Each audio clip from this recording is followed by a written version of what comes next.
Welcome back to Indian Culinary Chronicles, where every dish has a story and every spice has a soul. I'm your host, and today we're embarking on a golden journey through India's most vibrant festivals, all connected by one precious thread: saffron, the king of spices that has colored our celebrations for over 3,000 years. From the royal courts of Kashmir to the temple kitchens of Tamil Nadu, saffron has been the golden witness to our most sacred moments.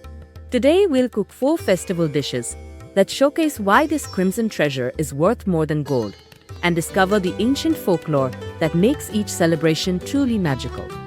Before we dive into our festival feast, let me tell you a story that few know. Legend says that saffron was born from the tears of the gods themselves.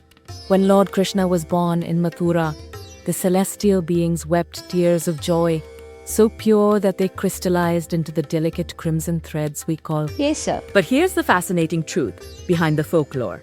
Saffron actually traveled to India through the ancient Silk Route, brought by Persian traders who called it zaffaran, meaning yellow gold. The Mughal emperors were so enchanted by its aroma and color that they declared it the royal spice, reserved only for the most auspicious occasions. What makes saffron so special? Each flower produces only 3 stigmas, and it takes 150 flowers to produce just 1 gram of saffron. That's why in ancient texts, saffron was literally measured against gold. The Kashmiri variety, grown in the high-altitude fields of Pampore, is considered the finest in the world, with its deep red color and intense aroma. Our first festival celebration takes us to Diwali, the festival of lights. In every Indian household, Diwali isn't complete without Kheer. and not just any Kheer. saffron Kheer. that glows like liquid gold. There's a beautiful story from the Ramayana. about this. When Lord Rama returned to Ayodhya. after 14 years of exile, the entire kingdom was illuminated with diyas. Queen Kausalya. prepared a special kheer infused with saffron to welcome her son home. The golden color represented the prosperity and happiness returning to their lives. Let's recreate this royal welcome.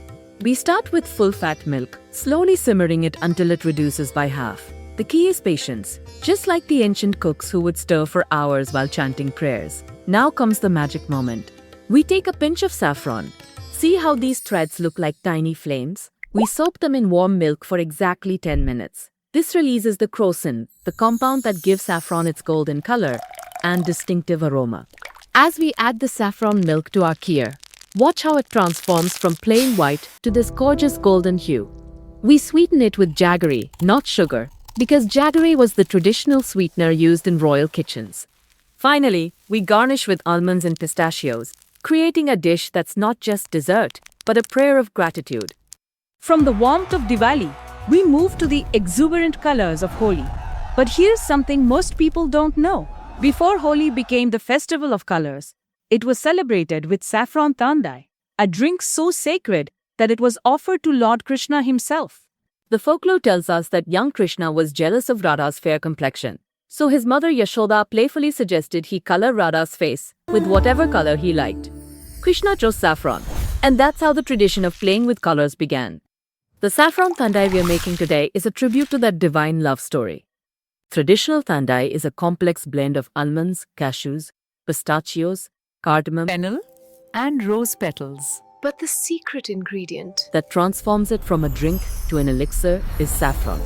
We start by soaking our nuts and spices for at least 4 hours. This isn't just for easy grinding. Our ancestors believed that soaking activated the spiritual energy of each ingredient. Now we grind everything into a smooth paste with chilled milk. The grinding stone of Sribatta. Was traditionally used because it doesn't generate heat, preserving the delicate flavors. As we strain our thandai, we add our saffron that's been blooming in milk. See how it creates these beautiful golden swirls. Each sip of this thandai is like drinking liquid sunshine. Our third festival takes us to Karva Chauth. where married women fast for their husband's long life. The breaking of this fast is done with saffron rice, a dish that carries deep symbolism and an even deeper love story. Legend speaks of Queen Veervati. who couldn't bear to see her husband in danger. She prayed to the moon god, offering saffron rice as a symbol of her pure love. The golden grains represented the golden years she wished to spend with her beloved. The moon god, moved by her devotion, blessed their union with eternal happiness. Making saffron rice is an art of restraint. We use basmati rice, aged for at least 2 years, because aged rice has a better texture. And absorbs flavor without breaking. To this, we add whole spices, a stick of cinnamon, a few cloves, and then the saffron-infused water. It's cooked on a low flame, covered, allowing the steam to gently perfume every single grain. The result is a dish that's subtly fragrant, visually stunning, and spiritually significant. It's the first thing a wife offers her husband after a day of prayer, a bite that holds a promise of a golden future together. Our final journey takes us to Eid, a festival of gratitude and community. And for Eid, a celebration is incomplete without sheer Khurma, Eid Mubarak. a rich, creamy Vermicelli. pudding that is the essence of sweetness and togetherness. The folklore here is one of generosity. It is said that the Prophet Muhammad shared dates and milk to break his fast, a tradition that evolved into this beautiful pudding. Eid Mubarak. The sheer is milk and the khurma is dates. It's a dish shared with every guest who visits the home during Eid. The preparation is a symphony of textures. We toast the finest Vermicelli. ghee until it's golden brown. We add milk, dates, and nuts. But the soul of the sheer khurma comes alive with our final touch, a generous infusion of Kashmiri saffron. Here, the saffron doesn't just add color. It adds a royal fragrance, a scent that signals celebration and welcomes everyone to the table. It transforms a humble pudding into a vessel of blessings.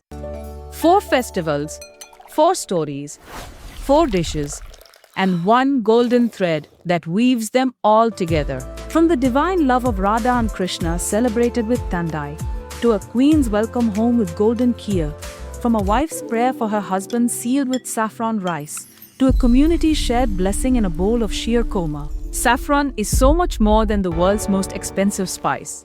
It is the color of our faith, the fragrance of our history, and a flavor of our deepest emotions. It proves that in our culture, food is never just food. It is poetry, it is memory, and it is a prayer on a platter. Thank you for joining me on this golden journey through India's festive kitchens. I'm your host, signing off from Indian Culinary Chronicles, where we believe every dish has a story and every spice has a soul. Join us next time as we explore the fiery trail of the chili pepper and how it revolutionized the cuisine of a continent. Until then, may your kitchen always be filled with stories.